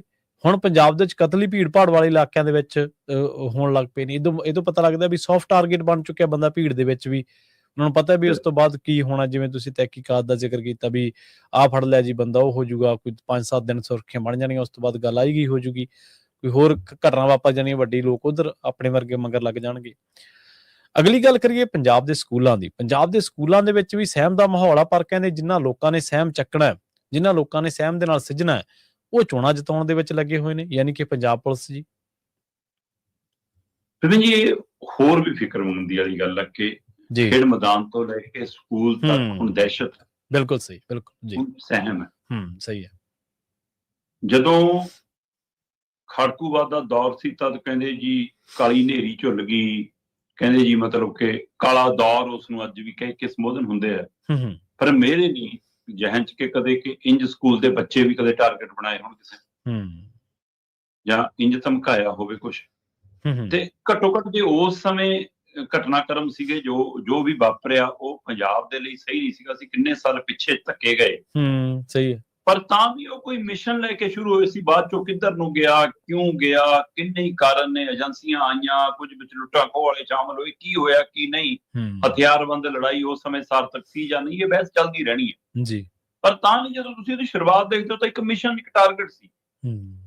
ਅੱਜ ਤਾਂ ਨਾ ਕੋਈ ਮਿਸ਼ਨ ਹੈ, ਨਾ ਕੋਈ ਟਾਰਗੇਟ ਹੈ। ਪੈਸਾ, ਲੁੱਟ ਖੋਹ, ਵਾਰਦਾਤ, ਹਥਿਆਰ, ਹੈ ਨਾ, ਗੋਲੀਬਾਰੀ, ਕਤਲੋਗਾਰਤ ਪਹਿਲਾਂ ਨਾਲੋਂ ਵੱਧ ਗਿਆ। ਸਹੀ ਹੈ। ਉਸ ਦੌਰ 'ਚ ਗੱਲ ਕਰਦੇ ਹਾਂ ਜਦੋਂ ਸਾਡੇ ਕੋਲ ਪੁਲਿਸ ਦੀ ਗਿਣਤੀ ਭਾਰਤ ਦੇ ਸਾਰੇ ਸੂਬਿਆਂ ਦੀ ਜਨਸੰਖਿਆ ਦੇ ਹਿਸਾਬ ਨਾਲ, ਹਰੇਕ ਸੂਬੇ ਦੀ ਜਨਸੰਖਿਆ ਦੇ ਹਿਸਾਬ ਨਾਲ ਔਸਤ 'ਚ ਸਭ ਨਾਲੋਂ ਵੱਧ ਸਾਡੇ ਕੋਲ। ਪੰਜਾਬ ਦੀ ਜਿੰਨੀ ਪਾਪੂਲੇਸ਼ਨ ਹੈ ਪ੍ਰਤੀ ਵਿਅਕਤੀ ਦੇ ਹਿਸਾਬ ਨਾਲ, ਜਿੰਨੀ ਪੁਲਿਸ ਹੋਰਨਾਂ ਸੂਬਿਆਂ ਕੋਲ, ਉਹਦੇ ਮੁਕਾਬਲੇ ਸਾਡੇ ਕੋਲ ਵੱਧ ਹੈ ਜੀ। ਤੇ ਅਸੀਂ ਅਜੇ ਵੀ ਕਹਿ ਰਹੇ ਹਾਂ ਨਫਰੀ ਹੋਰ ਵਧਾਉਣੀ, 1 ਲੱਖ ਤੋਂ ਪਾਰ ਕਰ ਦਿਆਂਗੇ। ਮੁੱਖ ਮੰਤਰੀ ਸਾਹਿਬ ਕਹਿੰਦੇ ਟੀਚਾ ਰੱਖ ਲਿਆ। ਪੁਲਿਸ ਵਧਾ ਕੇ ਕਰਨਾ ਕੀ ਹੈ ਜੀ? ਪੁਲਿਸ ਕਰਦੀ ਕੀ ਆ? ਤੁਹਾਡੀਆਂ ਅਫਸਰਾਂ, ਅਧਿਕਾਰੀਆਂ, ਬਾਬੂਆਂ, ਬੜਿਆਂ ਘਰਾਣਿਆਂ ਦੀਆਂ ਕਾਰਾਂ ਦੀਆਂ ਖਿੜਕੀਆਂ ਖੋਲਦੀ ਹੈ। ਸਹੀ ਹੈ। ਤੁਹਾਡੇ ਜਵਾਕ ਸਕੂਲ ਛੱਡ ਕੇ ਆਉਂਦੀ ਆ, ਤੁਹਾਡੀਆਂ ਘਰ ਵਾਲੀਆਂ ਨੂੰ ਸ਼ਾਪਿੰਗ ਕਰਾ ਕੇ ਲਿਆਉਂਦੀ ਆ, ਤੁਹਾਡੇ ਕੁੱਤੇ ਘਮਾਉਂਦੀ ਆ, ਤੁਹਾਡੇ ਗੇਟ ਤੇ ਖੜਦੀ ਆ, ਤੁਹਾਡੇ ਰਸੋਈਏ ਬਣ ਕੇ ਕੰਮ ਕਰਦੀ ਆ। ਇਹ ਕੰਮ ਹੈ ਜੀ ਪੁਲਿਸ ਦਾ। ਬਿਲਕੁਲ। ਜਾਂ ਪੁਲਿਸ ਇਹੀ ਜਿਹੀਆਂ ਘਟਨਾਵਾਂ ਦੇ ਵਿੱਚ ਤਾਂ ਪੈੜਾਂ ਨੂੰ ਇਹ ਸੁੰਘਦੀ ਫਿਰਦੀ ਰਹਿੰਦੀ ਆ। ਤੇ ਜੇ ਕਿਸੇ ਨੇ ਰੈਲੀ ਕਰਨੀ, ਕਿਸੇ ਨੇ ਧਰਨਾ ਕਰਨਾ, ਫਿਰ ਡਾਂਗਾ ਭਰਾਉਣੀਆਂ ਬਹੁਤ ਆਉਂਦੀਆਂ, ਫਿਰ ਕੁੱਟਮਾਰ ਕਰਨੀ ਆਉਂਦੀ ਹੈ। ਚੋਣਾਂ ਆ ਜਾਣ ਤਾਂ ਚੋਣਾਂ ਜਿਤਾਉਣੀਆਂ ਆਉਂਦੀਆਂ ਨੇ। ਬੈਲਟ ਪੇਪਰ ਕਿਵੇਂ ਫੜਾਉਣੇ ਨੇ, ਕਿਵੇਂ ਫਾਈਲਾਂ ਖੋਹਣੀਆਂ ਨੇ, ਕਿਵੇਂ ਦੂਜਿਆਂ ਵਿਰੋਧੀਆਂ ਨੂੰ ਪਿੱਛੇ ਰੱਖਣਾ, ਉਹ ਸਾਰੀ ਮਹਾਰਤ ਆ ਗਈ ਜੀ। ਉਹ ਸਾਰੀ ਲਿਆਕਤ ਸਿੱਖ ਲਈ। ਜਿਹੜੇ ਲਿਆਕਤ ਲਈ ਤੁਹਾਨੂੰ ਭਰਤੀ ਕੀਤਾ, ਉਹ ਕੰਮ 'ਚ ਤੁਸੀਂ ਫੇਲ ਹੋ। ਹਾਂ, ਕਿਸੇ ਦੇ ਘਰੇ ਬਲਡੋਜ਼ਰ ਚੜਾਉਣਾ ਹੈ ਨਾ, ਤੁਹਾਡੀ ਕਸਟਡੀ ਚੋਂ ਕਿਸੇ ਬੰਦੇ ਦਾ ਐਨਕਾਊਂਟਰ ਕਰਾਉਣਾ ਹੈ, ਉਹ ਆ ਗਿਆ। ਉਹ ਤਰੀਕਾਕਾਰ ਹੈਗਾ। ਉੱਥੇ ਪੁਲਿਸ ਰਾਜ ਹੈ, ਤੇ ਜਿੱਥੇ ਪੁਲਿਸ ਰਾਜ ਦੀ ਲੋੜ ਹੈ ਉੱਥੇ ਤੁਸੀਂ ਭਗੌੜੇ ਹੋ, ਉੱਥੇ ਤੁਹਾਡੀ ਪਹੁੰਚ ਅਪਰੋਚ ਨਹੀਂ। ਸਹੀ ਗੱਲ, ਬਿਲਕੁਲ। ਸੱਚਖੰਡ ਸ੍ਰੀ ਦਰਬਾਰ ਸਾਹਿਬ ਨੂੰ ਧਮਕੀਆਂ ਭਰੀਆਂ ਮੇਲ ਦਾ ਮਾਮਲਾ ਆਇਆ, ਹੈ ਨਾ। ਉਹ ਕਿੰਨੀ ਗੱਲ ਉਜਾਗਰ ਹੋਈ ਜੀ। ਜੀ ਉਹ ਮਾਮਲਾ ਕੌਣ ਫੜੇ, ਕੌਣ ਸੀ ਉਹਦੇ ਮਗਰ। ਉਸ ਤੋਂ ਬਾਅਦ ਉਸੇ ਅੰਮ੍ਰਿਤਸਰ ਨਗਰੀ ਦੇ ਸਕੂਲ ਟਾਰਗੇਟ ਹੋਏ। ਇਸ ਟੈਕਨੋਲੋਜੀ ਦੇ ਯੁੱਗ 'ਚ ਤੁਹਾਨੂੰ ਇਹੀ ਨਹੀਂ ਪਤਾ ਕਿ ਕਿਹੜੇ ਸਰਵਰ ਮਤਲਬ ਉੱਥੋਂ ਮੇਲ ਆਈ ਹੈ ਜੀ। ਹਾਂਜੀ, ਬਿਲਕੁਲ ਸਹੀ, ਹੈ ਨਾ। ਕਿਹੜੇ ਪੀਸੀ ਤੋਂ ਹੋਇਆ ਜੀ। ਨਹੀਂ ਤਾਂ ਹੁਣ ਤਾਂ ਕੱਲੀ ਗੱਲ ਪਤਾ ਲੱਗ ਜਾਂਦੀ ਹੈ, ਮਿੰਟ ਸਕਿੰਟ ਦੀ ਪਤਾ ਲੱਗ ਜਾਂਦੀ ਕਿੱਥੋਂ ਹੋ ਰਿਹਾ। ਕਿਉਂ ਨਹੀਂ ਪਤਾ? ਹਾਂ, ਤੁਸੀਂ ਲੋਕਾਂ ਨੂੰ, ਮਾਪਿਆਂ ਨੂੰ, ਵਿਦਿਆਰਥੀਆਂ ਨੂੰ ਇਹ ਯਕੀਨ ਦਿਵਾਉਣ ਦੀ ਬਜਾਏ ਕਿ ਕੋਈ ਮਸਲਾ ਨਹੀਂ ਗਾ, ਅਸੀਂ ਹੈਗੇ ਆ, ਸਾਡੇ ਕੋਲ ਇਨਪੁਟ ਹੈ, ਸਕੂਲ ਦੇ ਵਿੱਚ ਕਿਸੇ ਪੰਛੀ ਨੇ ਵੀ ਪਰ ਨਹੀਂ ਮਾਰਿਆ, ਤੁਸੀਂ ਬੈਠ ਕੇ ਕਲਾਸਾਂ ਲਾਓ, ਤੁਸੀਂ ਸਕੂਲਾਂ ਚੋਂ ਖਾਲੀ ਕਰਾਉਂਦੇ ਹੋ। ਸਹੀ। ਜਾਂ ਮਤਲਬ ਤੁਹਾਡੇ ਕੋਲ ਕੋਈ ਨਾ ਇਨਪੁਟ ਹੈ, ਨਾ ਟੈਕਨੋਲੋਜੀ ਹੈ, ਨਾ ਇਹਦੇ ਅਸਰ ਦਾ ਅਰਥ ਸਮਝਦੇ ਹੋ ਸੀ ਕਿ ਇਹ ਖਾਲੀ ਕਰਾਉਣ ਦਾ ਸੁਨੇਹਾ ਕੀ ਜਾਣਾ। ਸਹੀ ਗੱਲ। ਤੇ ਉਸ ਅੰਮ੍ਰਿਤਸਰ ਦੇ ਮਾਮਲੇ 'ਚ ਤੁਸੀਂ ਕਿਤੇ ਤਣ ਪੱਤਣ ਲਾਉਣ ਤੋਂ ਪਹਿਲਾਂ ਤੁਹਾਡੇ ਮੂਹਰੇ ਜਲੰਧਰ ਚੁਣੌਤੀ ਆ ਗਿਆ, ਫਾਰਮੂਲਾ ਉਹੀ ਹੈ ਤੁਹਾਡੇ ਕੋਲ। ਜਦੇ ਮਾਪਿਆਂ ਨੂੰ ਬੁਲਾ ਲਓ, ਜਦੇ ਸਕੂਲ ਖਾਲੀ ਕਰਾ ਦਿਓ, ਜਵਾਕਾਂ ਨੂੰ ਘਰੇ ਭੇਜ ਦਿਓ, ਸਕੂਲ ਬੰਦ। ਜਲੰਧਰ ਦੀ ਘਟਨਾ ਜੀ। ਸਹੀ। ਪ੍ਰਵੀਨ ਜੀ, ਮੈਨੂੰ ਦੱਸ ਦਿਓ ਕਿ ਤੁਸੀਂ ਸਕੂਲ ਛਾਣ ਲਏ, ਕਮਰੇ ਤਲਾਸ਼ ਲਏ, ਗੇਟ ਲੱਭ ਲਏ, ਸਾਰੀਆਂ ਮਸ਼ੀਨਰੀ ਲਾ ਲਈ, ਕੁਝ ਨਹੀਂ ਮਿਲਿਆ ਜੀ। ਕਹਿੰਦੇ ਤੁਹਾਡਾ ਇਹ ਕਹਿਣ ਨਾਲ ਬੱਚਿਆਂ ਔਰ ਮਾਪਿਆਂ ਦੇ ਮਨਾਂ ਚੋਂ ਸਹਿਮ ਨਿਕਲ ਜੂਗਾ? ਨਹੀਂ ਨਿਕਲ। ਜਦੋਂ ਅਗਲੇ ਦਿਨ ਅੱਜ ਜਵਾਕਾਂ ਲਈ ਸਕੂਲ ਖੁੱਲੂਗਾ ਤਾਂ ਉਹਨਾਂ ਨੂੰ ਉਸੇ ਕਮਰਿਆਂ ਚੋਂ, ਜਿਨ੍ਹਾਂ ਚੋਂ ਬੜੇ ਬਚਪਨ ਦੀ ਸੁਰਤਾ ਦੇ ਨਾਲ ਮਤਲਬ ਖੇਲ ਝੋਲ ਮੇਲ ਕਰਦੇ ਹੋਣਗੇ, ਅੱਜ ਉਹਨਾਂ ਨੂੰ ਉੱਥੇ ਹਰ ਚੀਜ਼ ਚੋਂ ਡਰ ਲੱਗੂਗਾ, ਆਪਣੀਆਂ ਬੈਂਚਾਂ ਕੁਰਸੀਆਂ ਤੋਂ। ਸਹੀ ਗੱਲ। ਉਹਨਾਂ ਨੂੰ ਖੇਡ ਮੈਦਾਨ 'ਚ ਜਾਂਦੇ ਆ, ਆਪਣੇ ਖੇਡ ਸਮਾਨ ਤੋਂ ਵੀ ਡਰ ਲੱਗੂਗਾ। ਮਾਪੇ ਗੇਟ ਤੇ ਜਵਾਕ ਲਾ ਕੇ ਤਾਂ ਮੁੜ ਜਾਣਗੇ, ਪਰ ਮਨ ਉਹਨਾਂ ਦਾ ਉੱਥੇ ਹੀ ਰਹੂਗਾ, ਕੁਝ ਹੋ ਤਾਂ ਨਹੀਂ ਕਹੂਗਾ ਸਾਡੇ ਜਵਾਕ ਨੂੰ। ਸਹੀ ਹੈ, ਬਿਲਕੁਲ। ਤੇ ਜੇ ਸਾਡਾ ਪੁਲਿਸ ਤੰਤਰ, ਸਾਡਾ ਸਿਵਲ ਪ੍ਰਸ਼ਾਸਨ, ਸਾਡੀਆਂ ਸਰਕਾਰਾਂ ਲੋਕਾਂ ਦੇ ਮਨਾਂ 'ਚ ਯਕੀਨ ਦੀ ਬਜਾਏ ਸਹਿਮ ਭਰ ਰਹੀਆਂ ਨੇ, ਤਾਂ ਜ਼ਿੰਮੇਵਾਰ ਕੌਣ ਹੈ ਜਨਾਬ? ਜੀ, ਸਰਕਾਰ ਤੁਹਾਨੂੰ ਬਣਾਇਆ। ਮੁੱਖ ਮੰਤਰੀ ਸਾਹਿਬ ਹਰ ਗੱਲ ਤੇ ਟੋਟਕਾ ਸੁਣਾਉਂਦੇ ਆ, ਚੁਟਕਲਾ ਸੁਣਾਉਂਦੇ ਆ, ਦੇਸ਼ਾਂ ਵਿਦੇਸ਼ਾਂ ਦੀਆਂ ਗੱਲਾਂ ਕਰਦੇ ਆ, ਪਿਛਲੀਆਂ 15-20 ਸਾਲਾਂ ਦੀਆਂ ਸਰਕਾਰਾਂ ਨੂੰ ਭੰਡੀ ਜਾਂਦੇ ਆ। ਉਹ 4.5 ਸਾਲ ਹੋ ਗਏ ਤੁਹਾਨੂੰ। ਤੇ ਆ ਜੋ ਕੁਝ ਪੰਜਾਬ 'ਚ ਹੋ ਰਿਹਾ, ਮੁੱਖ ਮੰਤਰੀ ਸਾਹਿਬ ਉਹਦੇ ਤੇ ਮੁੱਖ ਕਿਉਂ ਨਹੀਂ ਖੁੱਲਦਾ? ਸਹੀ। ਉਹਦੀ ਜ਼ਿੰਮੇਵਾਰੀ ਕਿਉਂ ਨਹੀਂ ਲੈਂਦੀ? ਸਹੀ। ਮੁੱਖ ਮੰਤਰੀ ਵੀ ਤੁਸੀਂ, ਗ੍ਰਹਿ ਮੰਤਰੀ ਵੀ ਤੁਸੀਂ, ਪੁਲਿਸ ਦੀਆਂ ਗੱਲਾਂ ਵੀ ਕਰਦੇ ਹੋ, ਗਿਣਤੀ ਵਧਾਉਣ ਦੀਆਂ ਗੱਲਾਂ ਵੀ ਕਰਦੇ ਹੋ, ਤੇ ਉਹਦੇ ਬਾਵਜੂਦ ਪੁਲਿਸ ਜਿੱਥੇ ਚਾਹੀਦੀ ਹੈ ਕਾਨੂੰਨੀ ਤੌਰ ਤੇ ਉੱਥੇ ਕੰਮ ਨਹੀਂ ਕਰ ਪਾਉਂਦੀ, ਔਰ ਜਿੱਥੇ ਲੋੜ ਨਹੀਂ ਉੱਥੇ ਧੱਕਾ ਵਧੀਕੀ ਤੁਸੀਂ ਕਰਾ ਰਹੇ ਹੋ। ਸੋ ਇਸ ਲਈ ਬਿਲਕੁਲ ਪੰਜਾਬ ਦੇ ਖੇਡ ਮੈਦਾਨਾਂ ਤੋਂ ਲੈ ਕੇ ਸਕੂਲ ਤੱਕ ਸਹਿਮ ਦਾ ਮਾਹੌਲ ਹੈ, ਆਮ ਲੋਕਾਂ 'ਚ ਫਿਕਰ ਦਾ ਮਾਹੌਲ ਹੈ। ਜਨਤਕ ਥਾਵਾਂ ਤੇ, ਭੀੜ ਭੜੱਕਿਆਂ ਥਾਵਾਂ ਤੇ ਜਾਣ ਤੋਂ ਲੋਕ ਡਰਨ ਲੱਗੇ ਨੇ। ਪਰ ਸਰਕਾਰਾਂ ਦਾ ਮਕਸਦ ਸਿਰਫ ਤੇ ਸਿਰਫ ਰਾਜ ਭਾਗ ਮੰਨਣਾ, ਵਿਰੋਧੀਆਂ ਦਾ ਮਕਸਦ ਸਿਰਫ ਤੇ ਸਿਰਫ ਛੇਤੀ ਤੋਂ ਛੇਤੀ ਸੱਤਾ ਹਾਸਲ ਕਰਨਾ, ਬਸ ਇਹ ਤੋਂ ਵੱਧ ਕੇ ਕੁਝ ਨਹੀਂ। ਲੋਕ ਪੈਂਟ ਠੱਠੇ ਪੂਜ। ਜੀ ਬਿਲਕੁਲ। ਤੇ ਅਗਲੀ ਗੱਲ ਕਰੀਏ ਚੋਣਾਂ ਦੀ। ਚੋਣਾਂ ਦੇ ਬਾਰੇ ਆਪਾਂ ਜਦੋਂ ਵੀ ਗੱਲ ਕਰਦੇ ਹਾਂ, ਆਪਾਂ ਇਹਨਾਂ ਨੂੰ ਡੈਮੋਕ੍ਰੇਸੀ ਦਾ ਇੱਕ ਤਿਉਹਾਰ ਕਹਿੰਦੇ ਆ, ਪਰ ਕਹਿੰਦੇ ਵੀ ਸ਼ਹਿਰੀ ਚੋਣਾਂ ਤਾਂ ਚਲੋ ਪੰਜਾਬੀਆਂ ਨੇ ਦਿਲਚਸਪੀ ਘੱਟ ਦਿਖਾਉਂਦੇ, ਕਿਉਂਕਿ ਸ਼ਹਿਰੀ ਭਾਈਚਾਰਾ ਵੀ ਥੋੜਾ ਤਬਕਾ ਜਿਹੜਾ ਉਹ ਕੰਮਕਾਰ ਵਾਲਾ ਹੁੰਦਾ, ਕਾਰੋਬਾਰੀ ਹੁੰਦੇ ਆ, ਤੇ ਉਹਨਾਂ ਨੂੰ ਇਹ ਹੁੰਦਾ ਵੀ ਚੱਲ ਐਵੇਂ ਕਾਰੋਬਾਰ ਤੇ ਅਸਰ ਪਊਗਾ, ਗਾਹਕ ਲੋਕ ਨਾ ਟੁੱਟ ਜਾਣ, ਆਪਣਾ ਭਾਈਬੰਦ ਨਾ ਖਰਾਬ ਹੋ ਜਾਏ, ਤੇ ਫਿਰ ਉਹ ਜ਼ਿਆਦਾ ਇਹਦੇ 'ਚ ਹਿੱਸਾ ਘੱਟ ਲੈਂਦੇ ਆ। ਪਿੰਡਾਂ ਦੇ ਵਿੱਚ ਇਹ ਹਮੇਸ਼ਾ ਚਰਚਾ ਦਾ ਵਿਸ਼ਾ ਰਹੀਆਂ ਨੇ। ਮੁੱਖ ਮੰਤਰੀ ਸਾਹਿਬ ਦੀ ਮੈਨੂੰ ਇੱਕ ਪੁਰਾਣੀ ਸਟੇਟਮੈਂਟ ਯਾਦ ਆ, ਉਹ ਕਹਿੰਦੇ ਵੀ ਇਹ ਪਹਿਲਾਂ ਕਹਿੰਦੇ ਹੁੰਦੇ ਸੀ, ਕਹਿੰਦੇ ਵੀ ਇਹਦੇ 'ਚ ਤਾਂ ਪਾਰਟੀਆਂ ਇਨਵੋਲਵ ਹੀ ਨਹੀਂ ਹੋਣੀਆਂ ਚਾਹੀਦੀਆਂ, ਇਹਦੇ 'ਚ ਤਾਂ ਪਾਰਟੀ ਚੋਣ ਨਿਸ਼ਾਨ ਤੇ ਵੀ ਚੋਣ ਨਹੀਂ ਹੋਣੀ ਚਾਹੀਦੀ। ਪਰ ਹੁਣ ਕਹਿੰਦੇ ਵੀ ਪੇਂਡੂ ਚੋਣਾਂ ਇਸੇ ਢੰਗ ਦੇ ਨਾਲ ਹੋਈਆਂ ਨੇ, ਪੰਜਾਬੀਆਂ ਦਾ ਮੋਹ ਹੀ ਭੰਗ ਹੋ ਗਿਆ ਜੀ ਇਹਨਾਂ ਤੋਂ। ਪ੍ਰਵੀਨ ਜੀ, ਇਹ ਗੱਲ ਬਿਲਕੁਲ ਦਰੁਸਤ ਹੈ ਕਿ ਪੇਂਡੂ ਖੇਤਰ ਰਾਜਨੀਤਿਕ ਤੌਰ ਤੇ ਸ਼ਹਿਰੀ ਖੇਤਰ ਨਾਲੋਂ ਵੱਧ ਚੇਤਨ ਹੈ। ਜੀ ਬਿਲਕੁਲ। ਜਦੋਂ ਕਿ ਸ਼ਹਿਰੀ ਜਮਾਤ ਆਪਣੇ ਆਪ ਨੂੰ ਸਮਝਦਾਰ ਜਮਾਤ, ਪੜ੍ਹੀ ਲਿਖੀ ਜਮਾਤ, ਚੇਤਨ ਜਮਾਤ ਸਮਝਦੀ ਹੈ, ਪਰ ਉਹਦੇ ਮੁਕਾਬਲੇ ਆਪਣੇ ਹੱਕ ਹਕੂਕਾਂ ਨੂੰ ਲੈ ਕੇ, ਆਪਣੇ ਸੰਵਿਧਾਨਕ ਚਾਰਜੋਈ ਨੂੰ ਲੈ ਕੇ, ਵੋਟ ਪ੍ਰਕਿਰਿਆ ਨੂੰ ਲੈ ਕੇ, ਹੈਨਾ, ਪਿੰਡਾਂ ਦੇ ਲੋਕ ਵੱਧ ਚੇਤਨ ਤੇ ਵੱਧ ਸਮਝ ਰੱਖਦੇ ਆ, ਔਰ ਲਗਾਤਾਰ ਉਹਨਾਂ ਨੇ ਇਹਦੇ ਤੇ ਪਹਿਰੇਦਾਰੀ ਕੀਤੀ ਹੈ। ਜੀ, ਗਲਤ ਨੂੰ ਗਲਤ ਕਹਿਣ ਦਾ ਦਮ, ਸਹੀ ਨੂੰ ਸਹੀ ਕਹਿਣ ਦਾ ਦਮ। ਪਰ ਇਹ ਸਭ ਦੇ ਬਾਵਜੂਦ ਵੀ ਸੱਚਾਈ ਇਹ ਹੈ ਕਿ ਕਦੇ ਵੀ ਪੰਜਾਬ ਦੇ ਵਿੱਚ ਕਿਸੇ ਵੀ ਤਰ੍ਹਾਂ ਦੀ ਚੋਣ ਦੇ ਵਿੱਚ ਉਹ ਜੋ ਅਜਿਹਾ ਕੋਈ ਹਿੰਸਕ ਟਕਰਾਅ ਨਹੀਂ ਹੋਇਆ। ਪਰ ਹੁਣ ਥੋੜਾ ਝਲਕਾਰਾ ਯੂਪੀ ਬਿਹਾਰ ਵਾਲਾ ਪੈਣ ਲੱਗ ਪਿਆ। ਹੁਣ ਫਿਕਰ ਹੈਗਾ, ਜਿਸ ਤਰ੍ਹਾਂ ਫਾਈਲਾਂ ਖੋਹਣ ਦੀ ਕਾਰਵਾਈ, ਕਾਗਜ਼ ਰੱਦ ਕਰਨ ਦੀ ਕਾਰਵਾਈ, ਧੱਕਾ ਮੁੱਕੀ ਦੀ ਕਾਰਵਾਈ, ਘਰਾਂ ਚੋਂ ਕਾਰਕੁਨ ਚੱਕ ਲਓ ਜੀ ਦੂਜੀਆਂ ਧਿਰਾਂ ਦੇ, ਜੇ ਘਰ ਵਾਲੀ ਲੜ ਰਹੀ ਹੈ ਘਰ ਵਾਲਾ ਚੱਕ ਲਓ ਜੀ, ਮਾਮਲਾ ਨਵਾਂ ਬਣਾ ਲਓ ਜੀ, ਚਾਹੇ ਕੋਈ, ਇਹ ਸਾਰੀਆਂ ਕਾਰਵਾਈਆਂ। ਫਿਰ ਵੋਟਾਂ ਵਾਲੇ ਦਿਨ ਵੀ ਬੂਥ ਕੈਪਚਰਿੰਗ ਵਰਗੀਆਂ ਕੋਸ਼ਿਸ਼ਾਂ, ਹੈ ਨਾ, ਸਟਾਫ ਨੂੰ ਧੱਕੇ ਮੁੱਕੇ ਖੋ ਕੇ ਲੈ ਜਾਓ ਜੀ, ਬੈਲਟ ਪੇਪਰ ਪਹਿਲਾਂ ਸੋਸ਼ਲ ਮੀਡੀਆ ਤੇ ਪੈ ਰਹੇ ਨੇ ਜੀ, ਇਹੋ ਜਿਹੇ ਸਵਾਲ ਹੈ। ਤੇ ਇਹ ਸਾਰਿਆਂ ਦੇ ਵਿੱਚ ਗੋਲੀਬਾਰੀ ਤੱਕ ਹੋਈ, ਮਾਰਕੁੱਟ ਤੱਕ ਹੋਈ, ਤੇ ਨਤੀਜਾ ਕਈ ਥਾਵਾਂ ਦੇ ਉੱਤੇ ਅੱਜ ਚੋਣਾਂ ਹੋਣਗੀਆਂ ਹੁਣ ਸਾਡੇ, ਹੈ ਨਾ। ਅੰਮ੍ਰਿਤਸਰ ਦੇ ਕਈ ਬੂਥ ਨੇ, ਬਰਨਾਲਾ ਦੇ ਕਈ ਬੂਥ ਨੇ, ਸ਼੍ਰੀ ਮੁਕਤਸਰ ਸਾਹਿਬ ਦੇ ਕਈ ਬੂਥ ਨੇ, ਜਲੰਧਰ ਦੇ ਨੇ, ਗੁਰਦਾਸਪੁਰ ਹੈ, ਇਹ ਕਈ ਥਾਵਾਂ ਦੇ ਉੱਤੇ ਅੱਜ ਚੋਣਾਂ ਹੋਣੀਆਂ ਨੇ। ਠੀਕ ਹੈ, ਇਹ ਇੱਕ ਚੋਣ ਪ੍ਰਕਿਰਿਆ ਦਾ ਹਵਾਲਾ ਆ ਗਿਆ, ਪਰ ਜਿਹੜੀ ਵੋਟ ਪ੍ਰਤੀਸ਼ਤ ਘਟੀ ਹੈ ਉਹਦਾ ਕੀ ਕਾਰਨ ਮੰਨੀਏ? ਕੀ ਸੱਚਮੁੱਚ ਪੇਂਡੂ ਚੋਣਾਂ ਤੋਂ ਵੀ ਪੰਜਾਬ ਦੇ ਲੋਕਾਂ ਦਾ ਮੋਹ ਭੰਗ? ਵਿਜੇ ਜੀ, ਸਭ ਤੋਂ ਵੱਧ ਜੇ ਜ਼ੋਰ ਜਮਾਇਸ਼ ਔਰ ਔਖੀ ਚੋਣ ਹੁੰਦੀ ਹੈ ਤਾਂ ਸਰਪੰਚੀ ਦੀ ਚੋਣ ਹੁੰਦੀ ਹੈ। ਸਹੀ ਗੱਲ। ਕੱਲਾ ਕੱਲਾ ਬੰਦਾ ਇੱਕ ਇੱਕ ਜੀ ਬਿੰਨਿਆ ਪਿਆ ਹੁੰਦਾ, ਕਿੱਥੇ ਬੈਠਾ ਕਿੱਥੇ ਨਹੀਂ। ਲੋਕ ਵਿਦੇਸ਼ਾਂ ਤੋਂ ਵੀ ਟਿਕਟਾਂ ਲੈ ਕੇ ਆਉਂਦੇ ਨੇ, ਦੇਸ਼ ਚੋਂ ਤਾਂ ਕਿਤੋਂ ਲਿਆਉਣਾ ਪਵੇ ਤਾਂ ਚੱਕ ਲਿਆਉਂਦੇ ਆ ਪਿੰਡ ਵਾਲੇ ਆਪ ਜਾ ਸਹੀ ਕਿ ਬਈ ਵੋਟ ਭੁਗਤਾਉਣੀ ਆ ਸਭ ਤੋਂ ਜ਼ਿਆਦਾ। ਤੇ ਸਭ ਤੋਂ ਨੀਰਸ ਚੋਣ ਸਾਡੀ ਮੈਂਬਰ ਪਾਰਲੀਮੈਂਟ ਦੀ ਚੋਣ ਹੁੰਦੀ ਆ। ਦਾਇਰਾ ਬਹੁਤ ਵੱਡਾ ਹੁੰਦਾ ਹੈ, 9 ਵਿਧਾਨ ਸਭਾ ਹਲਕੇ ਆਉਂਦੇ ਆ, ਨਾ ਉਮੀਦਵਾਰ ਸਾਰਿਆਂ ਤੱਕ ਪਹੁੰਚ ਸਕੇ, ਸਾਰੇ ਪਿੰਡਾਂ ਤੱਕ ਨਹੀਂ ਪਹੁੰਚ ਪਾਉਂਦਾ, ਸਾਰੇ ਲੋਕਾਂ ਤੱਕ ਪਹੁੰਚਣਾ ਦੂਰ ਦੀ ਗੱਲ। ਪਰ ਸਰਪੰਚੀ ਤੋਂ ਲੈ ਕੇ ਵਿਧਾਨ ਸਭਾ ਦੀ ਚੋਣ ਤੱਕ ਆਉਂਦਿਆਂ ਆਉਂਦਿਆਂ ਪ੍ਰਕਿਰਿਆ ਉੱਪਰੋਂ ਥੱਲੇ ਨੂੰ ਤੇਜ਼ ਹੁੰਦੀ ਆ, ਥੱਲੇ ਉੱਪਰ ਨੂੰ ਸਲੋ ਹੁੰਦੀ ਆ। ਸੋ ਵਿਧਾਨ ਸਭਾ ਦੀ ਚੋਣ ਦੇ ਵਿੱਚ ਉਮੀਦਵਾਰ ਦੀ ਪਹੁੰਚ ਅਪਰੋਚ ਪਿੰਡਾਂ ਤੱਕ, ਲੋਕਾਂ ਤੱਕ, ਗਰੁੱਪਾਂ ਤੱਕ ਸਿੱਧੇ ਰੂਪ ਚ ਹੋ ਜਾਂਦੀ ਹੈ। ਇਸ ਲਈ ਉੱਥੇ ਵੀ ਜ਼ੋਰ ਅਜ਼ਮਾਇਸ਼ ਪੂਰੀ ਹੁੰਦੀ ਹੈ, ਪਰ ਸਰਪੰਚੀ ਚ ਜਿੰਨੀ ਜ਼ੋਰ ਅਜ਼ਮਾਇਸ਼ ਹੁੰਦੀ ਹੈ ਉਨੀ ਵਿਧਾਨ ਸਭਾ ਚ ਨਹੀਂ ਹੁੰਦੀ। ਇਹਦੇ ਵਿਚਾਲੇ ਆਉਂਦੀ ਹੈ ਜ਼ਿਲ੍ਹਾ ਪ੍ਰੀਸ਼ਦ ਬਲਾਕ ਸੰਮਤੀ ਦੀ ਚੋਣ। ਜ਼ਿਲ੍ਹਾ ਪ੍ਰੀਸ਼ਦ ਚ ਜ਼ਿਲ੍ਹੇ ਪੱਧਰ ਦੇ ਨੁਮਾਇੰਦੇ ਲੜਦੇ ਨੇ ਤੇ ਬਲਾਕ ਸੰਮਤੀ ਦੇ ਵਿੱਚ ਤਾਂ ਜਮਾ ਹੀ ਪਤਾ ਹੁੰਦਾ ਕਿ ਆਪਣੇ 4 ਪਿੰਡਾਂ ਦੇ ਵਿੱਚ ਵੀ ਆ ਫਲਾਣਾ ਬੰਦਾ ਆਪਣਾ ਸਹੀ ਤਾਂ ਬਿਲਕੁਲ ਸਰਪੰਚੀ ਪੰਚੀ ਵਰਗੀ ਚੋਣ ਹੁੰਦੀ ਹੈ ਇੱਕ ਤਰ੍ਹਾਂ ਨਾਲ।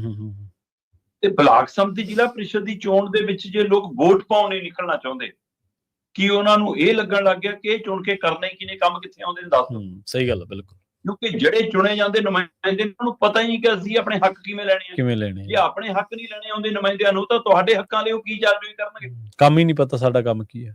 ਜਿਹਨੂੰ ਉਹਨਾਂ ਨੂੰ ਇਹੀ ਨਹੀਂ ਪਤਾ ਕਿ ਮੇਰੀ ਤਾਕਤ ਕੀ ਹੈ, ਮੈਨੂੰ ਕੀ ਮਿਲਣਾ ਚਾਹੀਦਾ, ਸਾਡੀਆਂ ਪੰਚਾਇਤਾਂ ਨੂੰ ਕਿਹੜੀ ਤਾਕਤ ਮਿਲਣੀ ਚਾਹੀਦੀ ਹੈ, ਕਿਹੜੇ 29 ਵਿਭਾਗ ਮਿਲਣੇ ਚਾਹੀਦੇ ਨੇ, ਹੈਨਾ, ਅਸੀਂ ਐਮਐਲਏ ਦੇ ਬਰਾਬਰ ਕਿਵੇਂ ਐਮਐਲਏ ਆ, ਸਾਡਾ ਪਿੰਡ ਕਿਵੇਂ ਗ੍ਰਾਮ ਸਭਾ ਬਰਾਬਰ ਸਰਕਾਰ ਹੈ, ਫਿਰ ਇਹੀ ਨਹੀਂ ਕੁਝ ਪਤਾ ਜੀ। ਇਸ ਲਈ ਲੋਕਾਂ ਦਾ ਮੋਹ ਭੰਗ ਹੈ। ਜਾਂ ਜਿਹੜਾ ਤਰੀਕਾਕਾਰ ਅਪਣਾਇਆ ਜਾ ਰਿਹਾ ਕਿ ਜਿਹਦੀ ਸਰਕਾਰ ਬਈ ਉਹਦੀ ਚੋਣ ਬਈ ਡੰਡੇ ਨਾਲ ਜਿੱਤੋ ਬਈ, ਹੈਨਾ, ਤੇ ਬਾਕੀ ਗੱਲਾਂ ਛੱਡੋ। ਵੀ ਫਿਰ ਜਦੋਂ ਇਹੀ ਤਰੀਕਾ, ਪਹਿਲੇ ਕਹਿੰਦੇ ਫਿਰ ਉਹੀ ਕਰ ਲਓ, ਫਿਰ ਸਹੀ ਗੱਲ, ਫਿਰ ਵੋਟਾਂ ਕਿਉਂ ਕਰਾਉਣੀ? ਜੀ ਬਿਲਕੁਲ।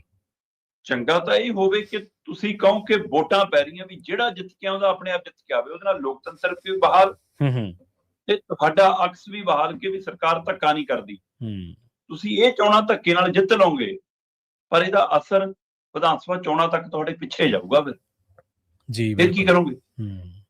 ਇਸ ਲਈ ਮੈਨੂੰ ਇਹ ਲੱਗਦਾ ਕਿ ਪੰਜਾਬ ਦੇ ਵਿੱਚ ਪੇਂਡੂ ਖੇਤਰ ਦੇ ਲੋਕਾਂ ਦੇ ਵਿੱਚ ਵੀ ਹੁਣ ਇਹ ਗੱਲ ਚਲੀ ਗਈ ਕਿ ਬਈ ਇਹ ਚੋਣਾਂ ਤਾਂ ਸਰਕਾਰਾਂ ਧੱਕੇ ਨਾਲ ਜਿੱਤਦੀਆਂ, ਡੰਡੇ ਪ੍ਰਸ਼ਾਸਨ ਪੁਲਿਸ ਤੰਤਰ ਦੇ ਜ਼ੋਰ ਨਾਲ ਜਿੱਤਦੀਆਂ, ਤੇ ਫਿਰ ਵੋਟ ਪਾ ਕੇ ਕਰਨਾ ਹੀ ਕੀ ਆ। ਸੋ ਸਿਆਸੀ ਸਿਸਟਮ ਤੋਂ ਵੀ, ਸਿਆਸੀ ਜਮਾਤ ਤੋਂ ਵੀ ਲੋਕਾਂ ਦਾ ਭਰੋਸਾ ਉੱਠ ਗਿਆ, ਜਿਹਦਾ ਅਸਰ VOTING ਤੇ ਦਿਖ ਰਿਹਾ। ਪਿੰਡਾਂ ਦੀਆਂ ਚੋਣਾਂ ਹੋਣ ਤੇ 50% ਦੀ ਵੋਟ ਪੋਲ ਨਾ ਹੋਵੇ, ਇੱਥੋਂ ਦਾ ਸਥਿਤੀ। ਹਾਂਜੀ, ਬਿਲਕੁਲ। ਤੇ ਜਿਹੜੀ ਲੋਕਾਂ ਦੇ ਵਿੱਚ ਜਿਹੜੀ ਇਹ ਚੁੱਪ ਆ ਨਾ, ਫਿਰ ਕਿਸੇ ਨਾ ਕਿਸੇ ਵੈਕਿਊਮ ਦੇ ਰੂਪ ਦੇ ਵਿੱਚ ਨਿਕਲਦੀ ਹੈ, ਕਿਸੇ ਨਾ ਕਿਸੇ ਐਗਰੈਸ਼ਨ ਦੇ ਰੂਪ ਦੇ ਵਿੱਚ ਨਿਕਲਦੀ ਹੈ। ਜਦੋਂ ਲੋਕ ਇਸ ਤਰ੍ਹਾਂ ਚੁੱਪ ਵੱਟ ਜਾਂਦੇ ਨੇ, ਲੋਕ ਕੁਇਟ ਕਰ ਜਾਂਦੇ ਨੇ ਕਿਸੇ ਮਾਮਲੇ ਦੇ ਵਿੱਚ, ਤਾਂ ਫਿਰ ਉਹ ਕਈ ਵਾਰੀ ਵੱਡੀ ਘਟਨਾ ਨੂੰ ਵੀ ਜਨਮ ਦਿੰਦੀ ਹੈ, ਕਿਸੇ ਤਰ੍ਹਾਂ ਦੀ ਨੂੰ। ਅਗਲੀ ਗੱਲ ਕਰੀਏ ਕਾਂਗਰਸ ਦੀ ਪੋਲਿਟਿਕਸ ਦੀ। ਆਪਾਂ ਕਈ ਦਿਨਾਂ ਤੋਂ ਚਰਚਾ ਕਰ ਰਹੇ ਹਾਂ ਕਾਂਗਰਸ ਦੇ ਬਾਰੇ, ਪਾਟੋ ਧਾੜ ਦੇ ਬਾਰੇ, ਖੇਮੇਬੰਦੀ ਦੇ ਬਾਰੇ, ਗਰੁੱਪਾਂ ਦੇ ਬਾਰੇ ਤੇ ਇੱਕ ਦੂਜੇ ਦੀਆਂ ਸ਼ਿਕਾਇਤਾਂ ਲਾਉਣ ਦੇ ਬਾਰੇ। ਕੈਪਟਨ ਅਮਰਿੰਦਰ ਸਿੰਘ, ਜਿਹਨੂੰ ਕਿ ਤਕਰੀਬਨ 5 ਸਾਲ ਪਹਿਲਾਂ ਹਰੇਕ ਕਾਂਗਰਸੀ ਦਿੱਲੀ ਜਾਂਦਾ ਸੀ ਤੇ ਉੱਥੇ ਜਾ ਕੇ ਫਾਈਲ ਖੋਲ ਕੇ ਬਹਿ ਜਾਂਦਾ ਸੀ ਵੀ ਬਈ ਕੈਪਟਨ ਨੂੰ ਕੱਢੋ ਫੇਰ ਜਿੱਤਾਂਗੇ, ਕੈਪਟਨ ਨੂੰ ਬਦਲੋ ਫੇਰ ਹੱਲ ਆ, ਕੈਪਟਨ ਨੇ ਆਹ ਕਰਤਾ। ਉਹਨਾਂ ਦੇ ਵਿੱਚੋਂ ਕਈ ਕਾਂਗਰਸੀਆਂ ਦਾ ਪ੍ਰੇਮ ਜਾਗ ਪਿਆ ਜੀ। ਹੁਣ ਉਹ ਕੈਪਟਨ ਦੀ ਵਕਾਲਤ ਕਰਨ ਲੱਗ ਪਏ ਨੇ। ਕੈਪਟਨ ਤੇ ਕਾਂਗਰਸ ਕਹਿੰਦੇ ਇੱਕ ਦੂਜੇ ਦੀ ਜ਼ਰੂਰਤ ਬਣ ਗਏ ਨੇ, ਜਾਂ ਪਰਦੇ ਪਿਛਲੀ ਕਹਾਣੀ ਕੋਈ ਹੋਰ ਹੈ ਜੀ? ਬਿਲਕੁਲ ਜੀ, ਆਪਾਂ ਪਹਿਲਾਂ ਵੀ 2-3 ਵਾਰ ਇਸ ਪਹਿਲੂ ਤੇ ਗੱਲ ਕੀਤੀ ਹੈ। ਤੁਸੀਂ ਇੱਕ ਗੱਲ ਦੇਖੋ ਕਿ ਜੀ, ਇੱਕ ਪਾਸੇ ਨਵਜੋਤ ਕੌਰ ਸਿੱਧੂ ਦੀ ਬਿਆਨਬਾਜ਼ੀ, ਦੂਏ ਪਾਸਿਓਂ ਕੈਪਟਨ ਅਮਰਿੰਦਰ ਸਿੰਘ ਦੀ ਬਿਆਨਬਾਜ਼ੀ। ਦੋਵਾਂ ਦੀ ਬਿਆਨਬਾਜ਼ੀ ਦੇ ਵਿੱਚ ਕਾਂਗਰਸ ਹੈ ਜੀ, ਸਹੀ ਹੈ। ਦੋਵਾਂ ਦੀ ਚਰਚਾ ਦੇ ਵਿੱਚ ਕੇਂਦਰ ਕਾਂਗਰਸ ਹੈ, ਪਰ ਦੋਏ ਇੱਕ ਦੂਏ ਨੂੰ ਵੀ ਨਿੰਦ ਰਹੇ ਨੇ। ਨਵਜੋਤ ਕੌਰ ਸਿੱਧੂ ਕਾਂਗਰਸੀਆਂ ਤੇ ਨਿਸ਼ਾਨੇ ਪੈਂਦੇ ਆ, ਕੈਪਟਨ ਅਮਰਿੰਦਰ ਦੇ ਪੀਰੀਅਡ ਨੂੰ ਵੀ ਨਿਸ਼ਾਨੇ ਤੇ ਲੈਂਦੀ ਹੈ, ਅਮਰਿੰਦਰ ਸਿੰਘ ਨੂੰ ਵੀ ਨਿਸ਼ਾਨੇ ਤੇ ਲੈਂਦੀ ਹੈ। ਤੇ ਅਮਰਿੰਦਰ ਸਿੰਘ ਵੀ ਕਹਿੰਦਾ ਕਿ ਇਹ ਤਾਂ ਨੌਨਸੈਂਸ ਜੋੜਾ ਹੈ, ਇਹਨੂੰ ਤਾਂ ਸਮਝੇ ਨਹੀਂ, ਹੈ ਨਾ, ਇਹ ਤਾਂ ਕੰਮੇ ਨਹੀਂ ਕਰਨਾ ਹੁੰਦਾ, ਇਹ ਆ ਉਹ ਸਾਰਾ ਕੁਛ। ਪਰ ਦੋਵਾਂ ਦੀ ਇੱਕ ਗੱਲ ਸਾਂਝੀ ਹੈ, ਦੋਏ ਕਹਿੰਦੇ ਜੀ ਕਾਂਗਰਸ 'ਚ 5-6 ਬੰਦੇ ਨੇ ਜੀ ਮੁੱਖ ਮੰਤਰੀ ਦੇ ਉਮੀਦਵਾਰ। ਨਵਜੋਤ ਕੌਰ ਸਿੱਧੂ ਕਹਿੰਦੀ ਹੈ ਕਿ ਉਹ 5-6 ਬੰਦੇ ਅਜਿਹੇ ਨੇ ਜੀ, ਜੇ ਉਹਨਾਂ ਨੂੰ ਪਰੇ ਕਰ ਦੋ ਤੇ ਮੇਰੇ ਵਾਲੇ ਘਰ ਵਾਲੇ ਨੂੰ ਮੂਹਰੇ ਲਾ ਲਓ, ਲੈ ਫਿਰ ਅਸੀਂ ਕਾਂਗਰਸ ਲਈ, ਪੰਜਾਬ ਲਈ ਕੰਮ ਕਰਦਾ, ਇਹ ਤਾਂ ਠੀਕ ਹੈ ਜੀ। ਅਮਰਿੰਦਰ ਸਿੰਘ ਵੀ ਲਗਭਗ ਇਹੀ ਗੱਲ ਕਰ ਰਿਹਾ। ਜਿਵੇਂ ਅਮਰਿੰਦਰ ਸਿੰਘ ਕਹਿੰਦਾ ਵੀ ਆਹ 5-6 ਜਣੇ ਨੇ ਕਾਂਗਰਸ ਦੇ ਵਿੱਚ ਜਿਹੜੇ ਮੁੱਖ ਮੰਤਰੀ ਬਣਨ ਨੂੰ ਕਾਲੇ ਨੇ, ਮੈਂ ਇਹਨਾਂ ਨੂੰ ਵੱਧ ਜਾਣਦਾ ਤੇ ਇੱਕ ਦੂਏ ਨੂੰ ਖਾ ਜਾਣਗੇ ਤੇ ਕਾਂਗਰਸ ਨੂੰ ਵੀ ਖਾ ਲੈਣਗੇ। ਠੀਕ ਹੈ। ਇਹਦਾ ਮਤਲਬ ਕੀ ਹੈ ਕਿ ਉਹ ਵੀ ਇਹੀ ਕਹਿੰਦਾ ਕਿ ਮੈਨੂੰ ਮੂਹਰੇ ਲਾ ਲਓ, ਕਿ ਮੈਂ ਇਹਨਾਂ ਨੂੰ ਇਕੱਠੇ ਰੱਖ ਸਕਦਾ, ਮੈਂ ਇਕੱਠੇ ਕਰ ਸਕਦਾ। ਦੇਖੋ ਰਾਜਾ ਵੜਿੰਗ ਪ੍ਰਧਾਨ ਹੈ, ਅਗਲਾ ਕਹਿੰਦਾ ਜੇ ਮੇਰੀ ਪ੍ਰਧਾਨਗੀ ਰਹੀ ਤਾਂ ਮੈਂ ਦਾਅਵੇਦਾਰ ਹਾਂ ਮੁੱਖ ਮੰਤਰੀ ਦਾ। ਸਹੀ। ਪ੍ਰਤਾਪ ਸਿੰਘ ਬਾਜਵਾ ਕਹਿੰਦਾ ਵਿਰੋਧੀ ਧਿਰ ਦਾ ਲੀਡਰ ਹਾਂ ਤੇ ਕੈਪਟਨ ਵਾਲੀ ਸਟਾਈਲ ਮੇਰੇ ਕੋਲ ਵੀ ਹੈ, ਸ਼ਾਹੀ ਠਾਠ ਮੇਰੇ ਕੋਲ ਵੀ ਹੈ, ਤੇ ਮੈਂ ਸਮਝ ਵੱਧ ਰੱਖਦਾ ਜੀ, ਮੈਨੂੰ ਜਾਣਬੁੱਝ ਕੇ ਪੰਜਾਬ ਦੀ ਸਿਆਸਤ ਤੋਂ ਬਾਹਰ ਤੱਕ ਰੱਖਿਆ, ਮੈਨੂੰ ਬਣਾਓ ਮੁੱਖ ਮੰਤਰੀ ਦਾ ਚਿਹਰਾ। ਜੀ। ਚਰਨਜੀਤ ਨਹੀਂ ਕਹਿੰਦਾ ਮੇਰੇ ਕੋਲ ਤਾਂ ਮੁੱਖ ਮੰਤਰੀ ਦਾ ਤਜਰਬਾ ਭਾਈ, ਤੇ ਮੈਂ ਲੋਕਾਂ ਨੂੰ ਨਾਲੋਂ ਵੱਧ ਮਕਬੂਲ ਹਾਂ ਵੀ, ਮੇਰੀ ਲੋਕ ਚਰਚਾ ਕਰਦੇ, 3 ਮਹੀਨੇ ਲੋਕਾਂ ਨੂੰ ਜਿੱਤਿਆ, ਇਸ ਲਈ ਮੈਨੂੰ ਉਮੀਦਵਾਰ ਹੋਣਾ ਚਾਹੀਦਾ। ਤੇ ਇੱਧਰ ਸੁਖਜਿੰਦਰ ਰੰਧਾਵਾ ਕਹਿੰਦਾ ਮੈਂ ਤਾਂ ਪਿਛਲੀ ਵਾਰ ਬਣਦਾ ਰਹਿ ਗਿਆ, ਮੇਰਾ ਕੀ ਕਸੂਰ ਵੀ, ਐਤਕੀ ਮੇਰਾ ਨਾਮ ਕਰਾਉਣਾ ਚਾਹੀਦਾ, ਮੈਨੂੰ ਬਣਾਓ। ਤੇ ਇਹ ਸਭ ਦੇ ਦਰਮਿਆਨ ਪ੍ਰਗਟ ਸਿੰਘ ਕਹਿੰਦਾ ਵੀ ਮੈਂ ਲੋਕਾਂ 'ਚ ਪ੍ਰਮਾਣਿਤ ਹੈ ਵੀ ਕਿ ਮੈਂ ਸਾਂਝਾ ਬੰਦਾ, ਮੈਂ ਸਹੀ ਗੱਲ ਕਰਨ ਵਾਲਾ ਬੰਦਾ, ਤੁਸੀਂ ਸਾਰੇ ਮੇਰੀ ਛੱਤੀ ਸਿਰ ਲਿਆ ਲਓ। ਇਹ ਸਾਰਿਆਂ 'ਚ ਹੋਰ ਵੀ ਕਈ ਗੱਲ ਆਉਣ ਨੂੰ ਫਿਰਦੇ ਨੇ ਕਿ ਸਾਡੇ ਤੇ ਗੁਣੂਆ ਪੈ ਜਾਵੇ। ਹੁਣ ਇਹ ਜਿੰਨੇ ਦਾਅਵੇਦਾਰ ਨੇ ਉਹਨਾਂ 'ਚੋਂ ਇੱਕ ਦਾਅਵੇਦਾਰ ਸੁਖਜਿੰਦਰ ਸਿੰਘ ਰੰਧਾਵਾ ਜੀ ਲਗਭਗ ਅਮਰਿੰਦਰ ਦੀ ਬੋਲੀ ਕਾਂਗਰਸ 'ਚ ਬੈਠ ਕੇ ਬੋਲਣ ਲੱਗਾ। ਠੀਕ ਹੈ।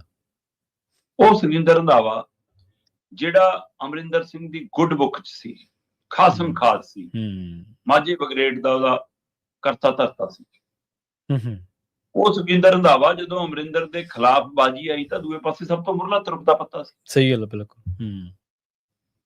ਦਿੱਲੀ ਤੋਂ ਲੈ ਕੇ ਪੰਜਾਬ ਤੱਕ ਪੂਰੀ ਸਾਰਾ ਕੁਝ।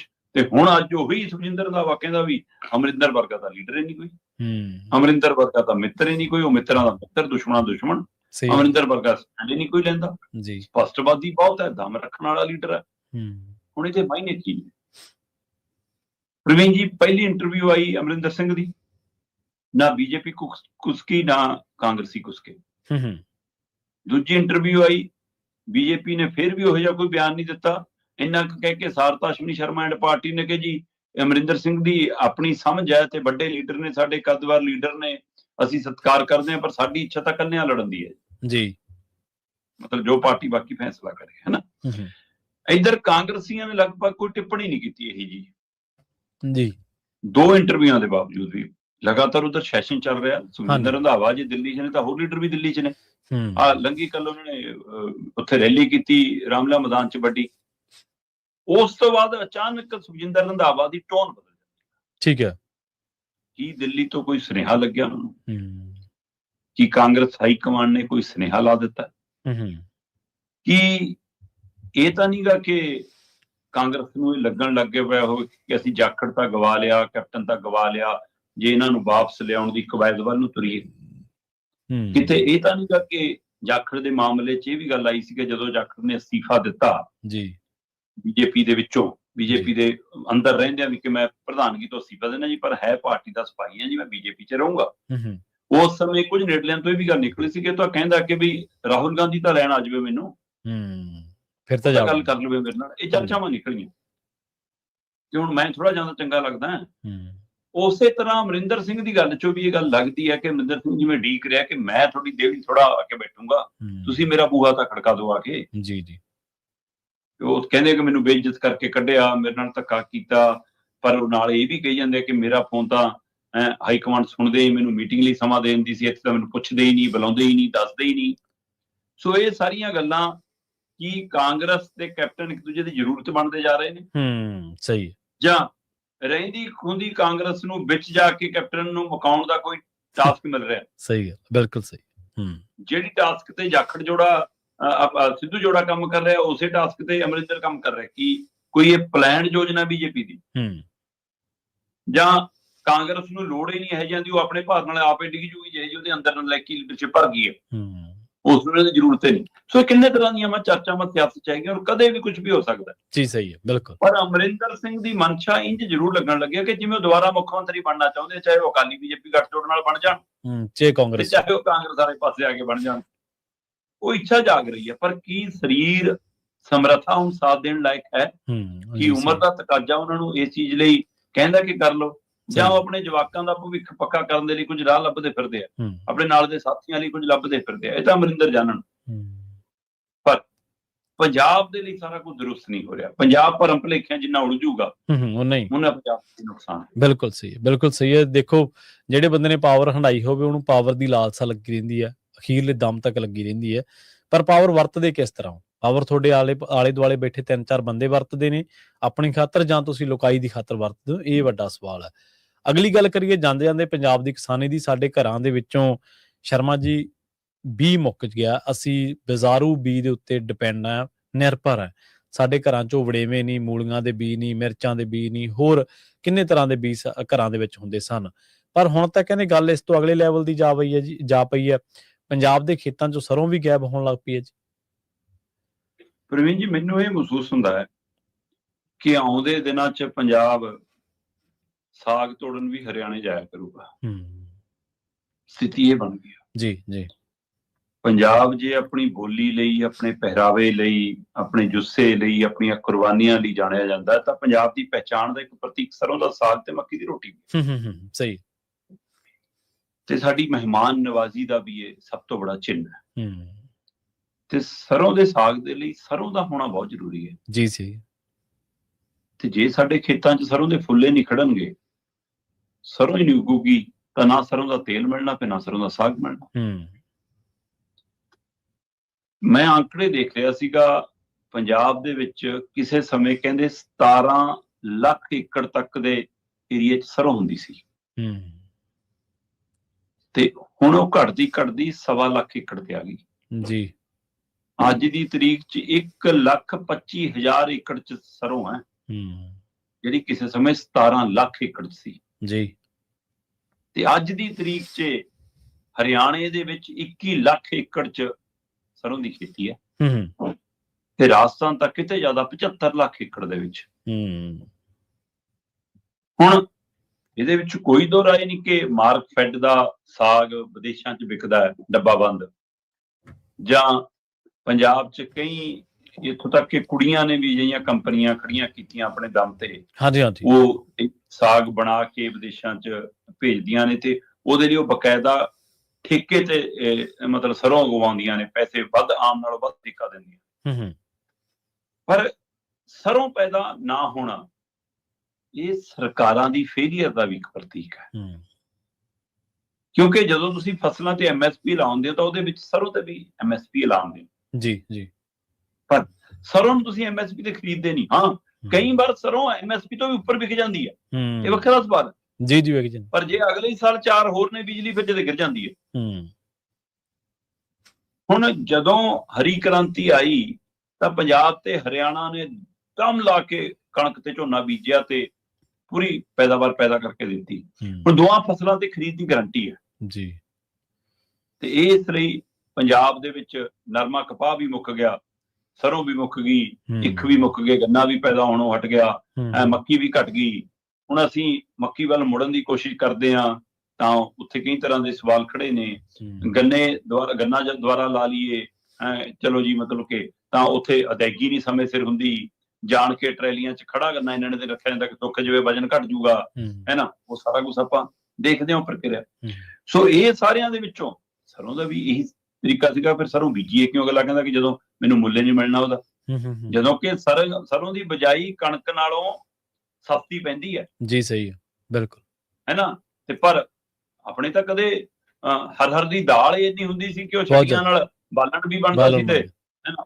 ਉਹ ਸਾਰਾ ਕੁਝ ਕਿਉਂਕਿ ਸਾਨੂੰ ਲੇਬਰ ਮਹਿੰਗੀ ਪੈ ਰਹੀ ਹੈ, ਇਸ ਲਈ ਅਸੀਂ ਦਾਲਾਂ ਤੋਂ ਵੀ ਗਏ, ਇਹਨਾਂ ਸਾਰੀਆਂ ਚੀਜ਼ਾਂ ਤੋਂ ਗਏ ਤੇ ਸਾਨੂੰ ਇਹ ਦੋ ਕਣਕ ਤੇ ਝੋਨਾ, ਸਾਨੂੰ ਚਾਹੇ ਸਾਡਾ ਪਾਣੀ ਮੁੱਕ ਰਿਹਾ। ਹਰਿਆਣਾ ਨੇ ਬਦਲਵੀਆਂ ਫਸਲਾਂ ਵੱਲ ਮੋੜਾ ਕੱਟਣਾ ਸ਼ੁਰੂ ਕਰ ਦਿੱਤਾ। ਸਹੀ ਹੈ, ਬਿਲਕੁਲ। ਉੱਥੇ ਮਤਲਬ ਜਿੰਨਾ ਤੁਸੀਂ ਝੋਨੇ ਚੋਂ ਕਮਾਉਂਦੇ ਹੋ ਤੇ ਉਹਨਾਂ ਤੁਹਾਨੂੰ ਜੇ ਸਰੋਂ ਬੀਜ ਕੇ ਜਾਂ ਮੱਕੀ ਬੀਜ ਕੇ ਜਾਂ ਗੰਨਾ ਬੀਜ ਕੇ ਜੇ ਪੂਰਾ ਨਹੀਂ ਹੁੰਦਾ, ਜਿੰਨਾ ਗੈਪ ਹੈ ਸਰਕਾਰ ਕਹਿੰਦੀ ਉਹਨਾਂ ਅਸੀਂ ਅਦਾ ਕਰਾਂਗੇ। ਇਸ ਲਈ ਉਹ ਮੋੜਾ ਕੱਟਣ ਦਾ ਕਾਰਨ ਬਣ ਗਿਆ। ਸਾਡੇ ਅਜੇ ਤੱਕ ਇਹੋ ਜਿਹੀ ਕੋਈ ਯੋਜਨਾ ਤੇ ਕੱਲੇ ਕੰਮ ਹੀ ਨਹੀਂ ਹੋ ਰਿਹਾ। ਜੀ ਜੀ ਬਿਲਕੁਲ। ਤੇ ਇਹ ਫਿਰ ਕਿਹਦੀ ਨਾਕਾਮੀ ਹੈ? ਜਾਂ ਫਿਰ ਜਿਹੜੀਆਂ ਫਸਲਾਂ ਤੇ MSP ਲਾਉਂਦੇ ਉਹਦੀ ਖਰੀਦ ਦੀ ਗਾਰੰਟੀ ਕਿਉਂ ਨਹੀਂ? ਪਰ ਤੁਸੀਂ ਇਹ ਤੋਂ ਬਹੁਤ ਅਗਾਂਹ ਚਲੇ ਗਏ। ਅੱਜ ਦੀ ਤਰੀਕ 'ਚ ਤਾਂ ਹੁਣ ਤੁਸੀਂ ਕਹਿ ਰਹੇ ਸੀ ਬੀਜ ਪਹਿਲਾਂ ਬਾਜ਼ਾਰੋਂ ਤਾਂ ਮਿਲਦਾ ਸੀ, ਹੁਣ ਬਾਜ਼ਾਰੋਂ ਵੀ ਨਹੀਂ ਮਿਲਿਆ ਕਰਨਾ, ਇਹੋ ਜਿਹੇ ਬਿੱਲਾਂ ਦੇ ਉੱਤੇ ਤਿਆਰੀ ਹੈ। ਸਹੀ ਸਹੀ। ਹੁਣ ਤਾਂ ਉਹ ਤਾਂ ਇੱਕ ਕੰਪਨੀ ਕੋਲ ਮਿਲਿਆ ਕਰੂਗਾ, ਉਹਨਾਂ ਦੇ ਗੇੜੇ ਬਣਗੇ, ਸਰਕਾਰ ਆਪਣੇ ਕੰਟਰੋਲ 'ਚ ਲੈਣ ਨੂੰ ਫਿਰਦੀ ਆ ਸਿੱਧਾ। ਸਹੀ ਜ਼ਮੀਨਾਂ ਦਾ ਮਾਲ ਰਿਕਾਰਡ ਸਿੱਧਾ ਆਪਣੇ ਕੰਟਰੋਲ 'ਚ ਲੈਣ ਨੂੰ ਫਿਰਦੀ ਆ। ਬਿਜਲੀ ਵਾਲਾ ਪ੍ਰਕਿਰਿਆ ਸਿੱਧੀ ਪ੍ਰਾਈਵੇਟ ਕਰਨ ਹੋਣ ਜਾ ਰਿਹਾ, ਫਿਰ ਬਚੂਗਾ ਕੀ ਜਨਾਬ? ਸਹੀ, ਬਿਲਕੁਲ। ਇਹ ਗੱਲ ਦਰੁਸਤ ਹੈ ਕਿ ਪੰਜਾਬ ਦੇ ਖੇਤਾਂ 'ਚੋਂ ਸਰੋਂ ਗਾਇਬ ਹੈ, ਤੇ ਆਉਂਦੇ ਦਿਨਾਂ 'ਚ ਸਰੋਂ ਦਾ ਸਾਗ ਵੀ ਕਿਤੇ ਇਹੋ ਜਿਹੀ ਸੁਗਾਤ ਨਾ ਬਣ ਜਾਵੇ ਕਿ ਉਹਦੇ ਲਈ ਸਾਨੂੰ ਹਰਿਆਣੇ ਰਾਜਸਥਾਨ ਦਾ ਰੁਖ ਕਰਨਾ ਪਵੇ। ਆਨਲਾਈਨ ਮੰਗਵਾਉਣਾ ਪਿਆ ਕਰਨਾ ਜੀ, ਜਿਹੜੇ ਹਾਲਾਤ ਬਣਦੇ ਜਾ ਰਹੇ ਨੇ। ਦੇਖੋ ਸ਼ਰਮਾ ਜੀ, ਕਿਸਾਨੀ ਪਰਿਵਾਰਾਂ ਦੇ ਵਿੱਚ ਜੰਮੇ ਪਲੇ ਵੱਡੇ ਹੋਣ ਕਰਕੇ ਆਪਾਂ ਨੂੰ ਇਹ ਚੀਜ਼ਾਂ ਦਾ ਪਤਾ ਵੀ ਕਿਸਾਨ ਨਾ ਕਦੇ ਬਹੁਤ ਸੁਚੱਜੇ ਤਰੀਕੇ ਨਾਲ ਖੇਤੀ ਕਰਦਾ ਹੁੰਦਾ ਸੀ। ਮੈਨੂੰ ਯਾਦ ਆ, ਅਸੀਂ ਸਰੋਂ ਬੀਜ ਲੈਣੀ ਕੁਛ ਏਕੜ ਦੇ ਵਿੱਚ ਜਾਂ ਅੱਧਾ ਏਕੜ ਦੇ ਵਿੱਚ। ਹੁਣ ਉਹ ਕਣਕ ਤੋਂ ਪਹਿਲਾਂ ਖੇਤ ਵਿਹਲਾ ਹੋ ਜਾਣਾ, ਸਰੋਂ ਤਾਂ ਉਦੋਂ ਪਹਿਲਾਂ ਵੱਢੀ ਜਾਂਦੀ ਹੈ। ਉਦੋਂ ਸਰੋਂ ਵੱਢ ਲੈਣੀ, ਉਹਦੇ ਡੰਡੇ ਪੱਟ ਲੈਣੇ, ਉਹ ਚਲੋ ਬਾਲਣ ਵਾਸਤੇ, ਤੇ ਉੱਥੇ ਪਸ਼ੂਆਂ ਵਾਸਤੇ ਕੋਈ ਚਾਰਾ ਜਿਹੜਾ ਉਹ ਸਾਉਣੀ ਵਾਲਾ ਬੀਜ ਦੇਣਾ, ਕੋਈ ਜਵਾਰ, ਮੱਕੀ ਜਾਂ ਕੋਈ ਬਾਜਰਾ। ਉਹਦੇ ਨਾਲ ਨਾਲ ਮੈਨੂੰ ਇਹ ਵੀ ਯਾਦ ਆ ਚੰਗੀ ਤਰ੍ਹਾਂ ਵੀ ਭਿੰਡੀਆਂ ਦੇ ਉਰੇ ਕੱਢਦੇ ਨੇ, ਭਿੰਡੀਆਂ ਬੀਜ ਦੇਣੀਆਂ, ਗਵਾਰਾ ਬੀਜ ਦੇਣਾ, ਵੀ ਚਲੋ ਜਿਹੜੀ ਸਬਜ਼ੀ ਆ ਉਹ ਛੇਤੀ ਤਿਆਰ ਹੋ ਜੂਗੀ, ਕਿਉਂਕਿ ਕਣਕ ਤੋਂ ਬਾਅਦ ਤਾਂ ਚਲੋ ਵਾਹਵਾਂਗੇ, ਬੀਜਾਂਗੇ, ਟਾਈਮ ਲੱਗੂਗਾ। ਅਸੀਂ ਬਹੁਤ ਸਮਾਂ, ਮੈਨੂੰ ਚੰਗੀ ਤਰ੍ਹਾਂ ਯਾਦ ਆ, ਅਸੀਂ ਬਹੁਤ ਸਮਾਂ ਸਾਉਣੀ ਦੀਆਂ ਫਸਲਾਂ ਆਮ ਲੋਕਾਂ ਨਾਲੋਂ, ਹੋਰ ਵੀ 5-7 ਘਰ ਹੈਗੇ ਆ ਜਿਹੜੇ ਇਸ ਤਰ੍ਹਾਂ ਦੀ ਹਿੰਮਤ ਕਰਦੇ ਸੀ, ਉਹ ਆਮ ਲੋਕਾਂ ਨਾਲੋਂ ਜ਼ਿਆਦਾ ਸਬਜ਼ੀ ਘਰ ਦੀ ਤੇ ਆਰਗੈਨਿਕ ਖਾਂਦੇ ਸੀ। ਕੱਦੂ ਲਾ ਦੇਣੇ ਉੱਥੇ, ਟਿੰਡੋ ਲਾ ਦੇਣੀ ਉਹਨੇ ਥਾਂ ਦੇ ਵਿੱਚ ਹੀ। ਸੋ ਪਤਾ ਨਹੀਂ ਕਿਉਂ ਅਸੀਂ ਉਸ ਦੌੜ ਦੇ ਵਿੱਚ ਪਏ ਹੋਏ ਆ, ਸਿਹਤ ਵੀ ਗਵਾਈ ਆ ਤੇ ਚੀਜ਼ਾਂ ਦਾ ਰਵਾਇਤ ਗਵਾ ਹੀ ਲਈ। ਉਹ ਤਾਂ ਤੁਹਾਡੇ ਸਾਹਮਣੇ। ਸ਼ਰਮਾ ਜੀ ਨਾਲ ਖਾਸ ਖਬਰਾਂ ਤੇ ਖਾਸ ਜਾਣਕਾਰੀਆਂ ਦੇ ਲਈ ਤੁਹਾਡਾ ਬਹੁਤ ਬਹੁਤ ਧੰਨਵਾਦ ਜੀ। ਸਤਿ ਸ਼੍ਰੀ ਅਕਾਲ। ਪ੍ਰੋਗਰਾਮ ਖਬਰ ਤੇ ਨਜ਼ਰ ਨੂੰ ਆਪਾਂ ਇੱਥੇ ਸਮਾਪਤ ਕਰਾਂਗੇ। ਤੁਹਾਡਾ ਸਾਰਿਆਂ ਦਾ ਵੀ ਬਹੁਤ ਧੰਨਵਾਦ। ਸਤਿ ਸ਼੍ਰੀ ਅਕਾਲ। ਇਸੇ ਤਰ੍ਹਾਂ ਜੁੜੇ ਰਹੋ ਪੰਜਾਬੀ ਰੇਡੀਓ USA ਦੇ।